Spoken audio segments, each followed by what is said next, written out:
Sasa mpenzi mtazamaji wa video zote za Mjenzi wa Nyumba TZ, huu ndio ujenzi ambao tulikuwa tunazungumzia. Tunaenda hatua kwa hatua hapo mpaka ulipofikia. Tumefikia hatua ya renta, tumefikia hatua ya beam kama unavyoona hapo, hatua ya beam. Kwa hiyo tumeanza na hizo mbao. Ni jengo la kanisa, ni kubwa kwa maeneo ya kijijini.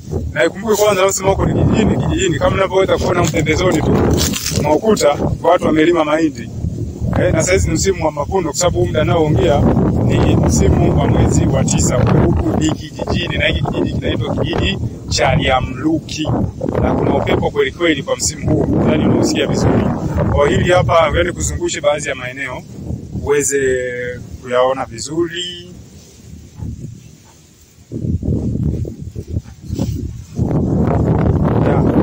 Ndio hili kanisa lenyewe. Hapo mfundi anaendelea na mbao. Hivyo yani.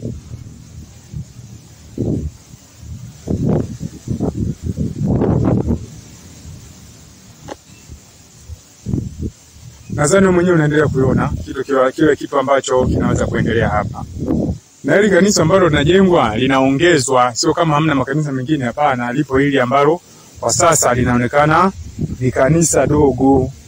Kwa wakati huu ni kanisa dogo, watu wameongezeka. Kwa wakati wake lilikuwa ni kanisa kubwa sana, lakini kwa sasa limekuwa kanisa dogo kutokana na idadi ya watu kuongezeka kuwa kubwa, lenyewe halikizi mahitaji. Ndio hivyo kama mnavyoweza kuliona. Hili ni la zamani. Hiki kijiji kama nilivyoambia kinaitwa kijiji cha Liamluki, na haya ni baadhi ya mazingira ya kijiji. Naposema kijijini ni kijijini kweli. Lakini kwenye swala la ujenzi hawajabaki nyuma. Wanaendelea kujenga majengo mazuri kwa saizi. Kwa saizi wanajenga majengo mazuri ya kisasa na ya kuvutia.